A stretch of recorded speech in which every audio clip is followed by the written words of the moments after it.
everyone, Flora here, and I have spent the morning with my Institute members. We had our fabulous What's Up Wednesday call this morning. It was so freaking epic. And then we had our Simplify class, where it's a 10-day declutter extravaganza, and we were on for like an hour and, I don't know, I think like an hour and 10, hour and 15 minutes. But after that, I was emailing a couple of VIP clients of mine and a new client. And several of the people that are coming into my realm, because, you know, a few days ago, I mentioned that I have spots available for private coaching. And so since then, I've signed on a couple people into my coaching programs. And one of them is, she said, I don't even know if I even belong in your coaching program. Hi, Jen. Hi, Warren. Simply because, you know, I'm an overachiever. I find myself constantly belittling everything that I do. I feel like I'm never good enough. And I see you achieve all this stuff, and I just feel like shit. And I'm like, no. Stop. There's a lot of things that I do that are not successful. There's a lot of things that I try that don't work. But what I focus on is the stuff that does work. What I focus on is the stuff that is working, that is in flow. But the thing is that I try, and I keep trying until I get the results that I want. And when you are living your life and you are experiencing crap or you're experiencing things that just aren't working out and you're at a low point in your life, I want you to remember that this is just part of your story. This is not the part of the story. You're just visiting this part, okay? You're just visiting this shitty moment. You really truly are. And you're visiting for a time. It could be for a day, it could be for a month, it could be for a year. But you know what? This isn't forever. Hi, Sherry. Hi. But I really want you to really think about that my life has not been all freaking hearts and lullabies and freaking unicorns and days off and everything. No. There's been a lot of shit that's happened in my life. A lot of bullshit, a lot of crap, but also a lot of amazing things as well. And yeah, I could have let the bullshit hold me back. I could have let it deter me, but I knew I was meant for something more. I knew, like, in every cell of my body, I knew I was meant for more. I knew that I was meant to move the masses. I knew that I was meant to change the world one person at a time, by one video at a time, one message at a time. Hi, Angela. Hi, Shidu. And so, you know, this is one of the things, is that all of the hiccups along the way, all of the road bumps in my journey, I knew that they were teaching me something. I knew that they were showing me more of who I was made of and what I was made of. They were showing me what I didn't want, but also showing me with the stark contrast of what I did want. So if you're in a situation right now where you're feeling hopeless or helpless, if you're in a situation right now where you feel like you are at the bottom of the barrel and you feel like you just have no idea what to do, I have to say, congratulations, you're at the bottom of the barrel. You have no place else to go but up. It's awesome. That's like an amazing place to be. I've been there several times in my life, okay? One of them was, well, several of them, I gave everything I owned away, took myself and my 2 kids to South Africa, moved there for 4 months. Turned out you can't run away from yourself. So I moved back to the States and was living at my sister's house in her spare room. So basically, essentially, I was homeless and jobless, and I was like, shit, now what do I do? You know, nobody would hire me. I couldn't find a job that would pay for my bills, would pay for rent, would pay for daycare. and I was living on public assistance and felt like a freaking loser. And I'm like, are you kidding me? This sucks, you know? And I realized that when I wanted something more, what that felt like, what that looked like. And I was not going to put up with less. I wasn't going to put up with something that didn't feel good for me. I was just beyond that point. And I'm like, you know what? I'm just going to freaking manifest this. I'm just going to figure out what the hell I want. And then come hell or high water, I'm going to do it, you know? And I started to take steps to do it. And I started to just pray to my peeps. I'm like, all right, peeps, just show me the next step, not the next 20. I just want to know the next step. Angela says, what about when you consistently work on something to find a solution, but everything you do doesn't work? Doesn't take you anywhere and you don't know what else to do? Keep trying. Well, first of all, look at your effort versus the results that you're getting. Are you putting in the same amount of effort? Are you doing the exact same thing? And are you getting the exact same results? Okay. Also, I'll give you an example. So my relationships sucked. Like literally legit, hashtag epically sucked. And what did I do? I went to therapist after counselor, working on my marriages, working on my relationship woes, wondering what the hell was wrong with me, why I couldn't have a healthy relationship. Like legit, I spent thousands of dollars going to these therapists. I mean, literally, I had 3 marriages and 3 divorces.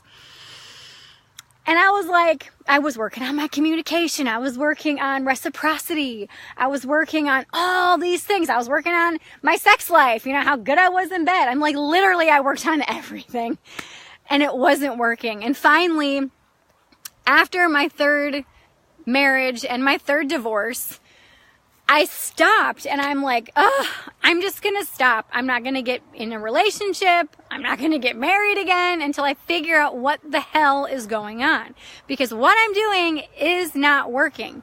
And so what I did was I asked myself, okay, you know what? I've spent all this time, years and years and years, reading marriage books, reading relationship books, communication books, all this stuff. And it's not working, okay? It's made me a really good communicator, and it's helped in a lot of different ways, but it didn't help where I wanted it to help the most. So what I did was I just stopped all self-help in regards to relationships. And I'm like, something's got to stick. I mean, literally umpteen years of counseling and therapy and still had 3 failed marriages. So I literally stopped all self-help when it came to the relationship department. Still did all the spiritual stuff and whatever. And finally, I was talking with a very good friend of mine. And at the time, it was a very new acquaintance. And we were talking about relationship stuff. And I was complaining about my marriages and blah, blah, blah, whatever. And she goes, you do realize you're codependent, right? And I was like, what's that? Now, mind you, I'm a life coach, okay? Now, in all of the coach trainings that I've done, we literally just touched on codependency. We didn't dig in. We didn't pick it apart. We just touched on it. So I Googled it. What's codependency? Or am I codependent? And I came up to this website. It was called coda.org, CODA.org. And I read the little thing that says, am I codependent? And I read all the stuff and I'm like, oh my God, I'm codependent. Yes. And she's like, what? I'm like, I'm codependent. Now I know how to fix my crappy relationships. And she goes, I have never seen anybody excited to be codependent. I'm like, you don't understand. I literally have had 3 marriages and 3 divorces. I've spent thousands of hours in a therapist's office wondering what the hell is wrong with me. But not once did they ever mention to me that I was codependent. Not once. And I'm like, now I know how to fix my relationships. And literally that, it was like the blinders were taken off, and I finally realized that we can think we are approaching a situation in a good way, in a healthy way, in the right way, quote unquote, right way. But the thing is if you keep trying and trying and trying and trying and trying and trying and trying and nothing is working, stop what you're doing. about that, I had a phone call. So ask yourself, am I approaching this and am I looking at this the right way? So how I approached my marriages and my relationships is my partner isn't doing what I ask. My partner isn't meeting me halfway. My partner, blah, blah, blah. Well, I was focusing all on my partner, not myself. And through the therapists, I was working on how I could communicate my needs to them, how I could help them help me, which was the wrong approach to take for me. Now, I'm not saying that's the wrong approach for everybody, but that was the wrong approach for me. So then what I did was then, in Codependency Anonymous, I actually worked on me. I looked at my wounded child self, my family of origin stuff. I looked at how I first came about that concept of codependency, how I learned the mannerisms that were hindering, not helping my relationships. And once I started to work through the steps and I started to work through the literature and started to get really raw and brutally honest with myself about my tendencies, about my codependencies, about my defects of character, then what I did was all of a sudden I learned to love myself in such a deep way, and in a way that I never imagined possible, like literally. And I love my character defects. They're my quirks. They're perfect. They're beautiful. And that's part of who I am. But I know that those were coping mechanisms that I used to be codependent. I mean, really, they were coping mechanisms, you know? And when I gave myself permission to finally approach my relationship woes in a new way, that's when I was able to finally find a solution that worked. Okay. So Angela, I say all of this, and to all of you, I say all of this to answer Angela's question. She said, what about you, when you constantly work on something to find a solution, but everything that you do doesn't work, doesn't take you anywhere, and you don't know what else to do? Stop, drop, and just wait. And say, all right, peeps, and get very clear with yourself on what do I really want? And what I really wanted was to be in partnership with someone who actually heard me, who saw me for who I am today, not who I might be in the future, but who I am today, and accepts me for who I am. But I also had to accept me for who I am, and I had to accept me for all my quirks, all my idiosyncrasies, and all the things that make me perfect in my eyes and in God's eyes, or the goddess, in everything. Everyone is perfect for themselves. And when you can love yourself in a way where you're absolutely down and absolutely just cool with every aspect of yourself, that's when you can then be in a relationship, because then you are whole. That relationship isn't filling a void of any sort. And it's been a rocky road. I've had a couple codependency relapses along the way, but I've been so much stronger because of it. And so when you're in a place where you feel like you've tried absolutely everything, stop and ask yourself, what avenue are you trying these things? I mean, what are you, because I was like therapy, couples therapy, marriage therapy, EMDR. I mean, I did all the whole therapist's route. Even during that time, I was doing my shamanic training, so I did soul retrieval and all this other stuff, repairing my soul fragments, but never once did any of them address codependency.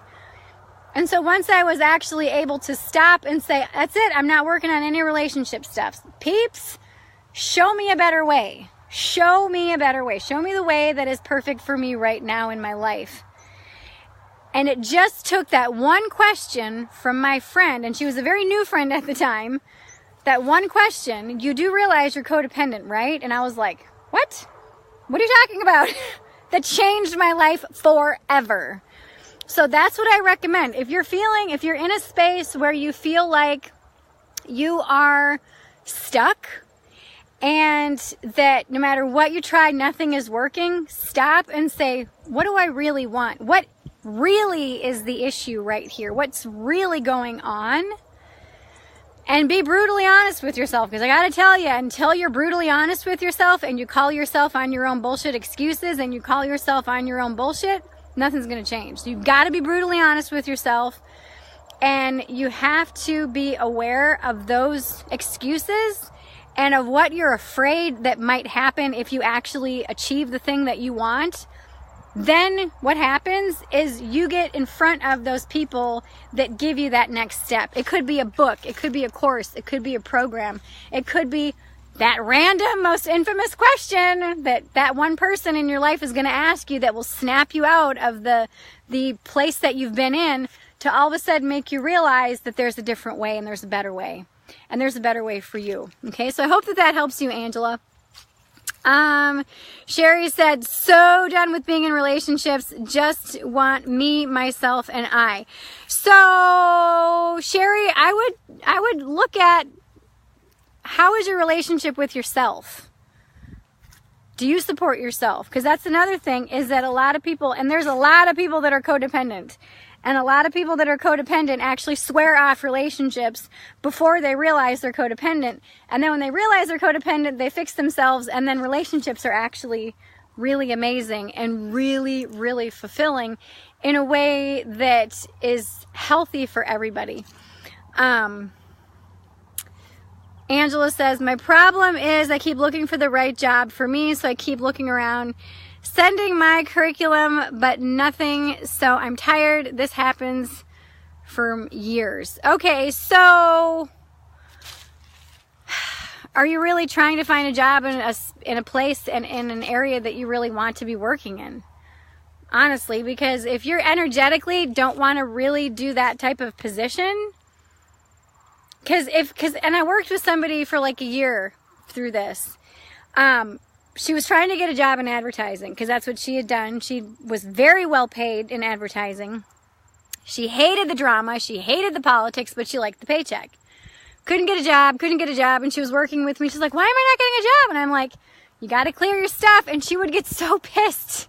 She's like, oh, I am. And there was these blocks, and she was not willing to see the blocks until one day she's like, I hate the politics and I don't think I want to go back. I really just want the paycheck.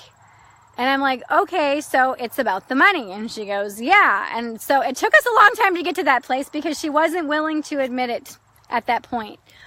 But then once you get really clear about, yeah, this is really truly what I want, then get really specific and start to call it in, start to manifest it. This is one of the things we talk about in the Manifesting Made Easy program. This is one of the things we talk about in the journaling program, how you can start to script into your reality what it is that you want. And so just start to write in, oh my God, I totally love my job. It's so amazing. This is what I do every day. This is my salary. These are the people that I work with. And start to write it into reality like it's actually happening. Okay? Because in order for us to get anything in our life, we have to be at that same vibrational level in order to get it. And I know that sounds woo-woo, and I know that sounds like wishful thinking and unicorns and butterflies, and it works. I mean, it legit works. I'm kind of a skeptic at heart. I like to pick stuff apart to just kind of see how it works. And the manifesting thing really truly works. I manifested several vehicles. I've manifested several houses. I've manifested a full college scholarship with a monthly stipend. Like, people paid me to go to college. I manifested a lawnmower, a dog, several boats. By doing this, basically scripting into your reality that you already have that thing that you want. Every single day, you get up like you've got that job. Oh my God, I'm so excited to go to work today. You get dressed, you drive to the coffee shop, you sit down, pretend you're at work, and just really just feel and embody the energy of being at your dream job. And you could say, if I had that dream job, what would I be doing? How would I show up today? How would I interact with people? What would I eat? What would I do? You know, and really start to embody that and notice what happens. Notice what shifts in your life. Okay? Angela said, thanks so much for your answer. You're very, very welcome. Sherry says, I'm going to try this journaling thing. Yes, yes, yes. So good. And like I said, mindset's key. And this was something that I talked about. I talked about it this morning in our What's Up Wednesday call. You can do all the steps. You can do all the steps right. You can work on strategy all day long. But until your mindset is right, nothing's going to change. I'm here to tell you this. I was stuck at 5 figures forever, it seemed, until I started to think like a six-figure entrepreneur. And I'm like, okay, so if I was a six-figure entrepreneur, how would I show up in my business? What would I do? What would I say to my people? How would I show up? How would I feel? What time would I get up? What would I do? What would I eat? Who would I interact with? And then once I hit six figures, then I was like, oh my God, this works. And it happened very quickly after I started to do that. And so then, all right, so what does someone who makes $250,000 a year do? How would they show up? How would they be, with their clients? How would they show up in their business? How would they show up in their life? And start to script it out. And this is one of the things that when you work on your mindset, everything else falls into place.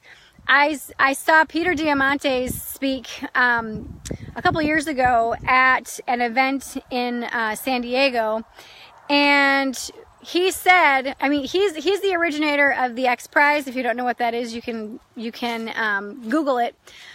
But he said when he creates his moonshots, or his thing, that the big picture, the big like moonshot, like, oh my God, can we even see if this is possible?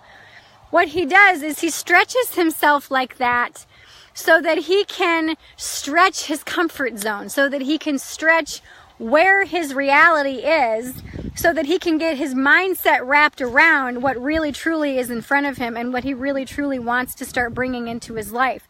Here's this guy who is rooted in science and rooted in just hardcore intellectual facts, talking about mindset, and talking about writing down goals and writing down things as if they're already happening. This guy is a multi-billionaire, okay? And when I saw him do that, I was like, I literally said in my mind, holy shit, that's crazy. Like this multi-billionaire who's rooted in science and all about the facts and figures is talking about this woo-woo manifesting mindset stuff. And I'm really here to tell you, if you think mindset is a bunch of bullshit, then you really are on the wrong page. You really are, because mindset is the key to everything. Absolutely everything. If you go into something thinking it's going to suck, it's going to suck. If you go into something thinking it's going to be amazing, it's going to be amazing.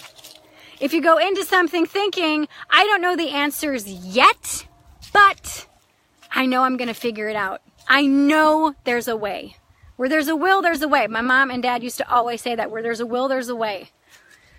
So I challenge you, if you are feeling like you're at the bottom of the barrel, if you feel like you are 3 feet from gold and you've hit a wall, you've hit something, you just can't move any further, I would challenge you over the next couple days to pretend you're there. Act as if. And say, what if I really was 3 feet from gold? Would I continue digging? If you don't know what that concept is, it's from Napoleon Hill's book, Think and Grow Rich. I recommend absolutely everybody read that. Or you could just Google the story, 3 feet from gold. And there was a gentleman who was digging. He hit a little bit of a vein of gold. Was all excited, invested in all this equipment, kept digging. He quit, sold all of his stuff at a very dirt cheap price to a junkyard guy, a trash guy. And the trash guy actually in his spare time studied digging and gold mining. And he brought somebody in to check where that cave was and the vein. And the guy goes, you're about 3 feet from gold. And so the trash guy started digging, and sure enough, 3 feet later, he hit one of the richest veins of gold in that area and became an instant millionaire. So what are you holding yourself back from? What are you talking yourself out of in your life? And I would encourage you to get over yourself, myself included. We all have to get over ourselves if we really want to have success, if we really want to have our version of success. Get over the excuses and say, what do I really want? And write it down and start to make it happen, because this is the key. You've got to get specific. What do I really want? and make that a priority in your life and start to work towards it every single day. And one of the ways that you can do that is to just believe that you can have it, believe that you can achieve it, and say, you know what, I deserve this. I'm worthy of this. I'm worth this. And you're worthy of it because you're alive. You're here on planet Earth. All you have to do is say, yes, I believe I can do this. Even if you don't believe now, say it. Write it down. I believe I can be a millionaire. I believe I can be a six-figure entrepreneur. I believe I'm going to get hired in that most amazing company that I've ever dreamed of. I believe I'm going to be the next biggest thing. I believe I'm going to be the next Oprah. I believe I'm going to be the next best-selling author on the New York Times bestseller list. And just start to name it and claim it. But you have to give yourself permission to come from a place of acting as if. So what if you were that best-selling author, or a millionaire, or a six-figure entrepreneur? What if you were in a healthy relationship? How would you act? How would you be? How would you show up to the world? And start to be that person. Start to embody that energy every day. Because I'm telling you, when you shift your mindset, everything else falls into place. Literally everything else falls into place. You don't need to worry about the how. It just happens. It literally just happens. So if you want some help with this, if you want my personal help with this, hi April, hi Linda. If you want help with this, I do have spots available for coaching once a year. Okay, October, November, December, I interview people. Well, actually, you interview me, I interview you. We, come together to see if you're a good fit for my coaching programs. I take 5 people in each level of coaching. I have the VIP Unlimited, which literally is unlimited 24/7 access to me. I have the VIP Basic, and then I have the individual single sessions per month with a little bit of an added boost for that as well. So if you're interested in going to the next level, if you're interested in helping yourself get to where you want to be, contact me. PM me here on my Facebook page, or click the link below for the application. You can sign up directly. You can fill out your application. We'll get you in. I don't know if I have any spots available for this week. I know I have some. My first week of October is filled up, but that's okay. Go to the second week and we'll talk. I want to help you achieve what you want to achieve. I want to help you get through these hurdles. I want to help you master your mindset so that you can start to have the life that you want. All right? I believe that you can do it. I believe in you. But you got to believe in me too. All right? So click the link below and I'll speak with you soon. Have a great day. Mwah. Bye.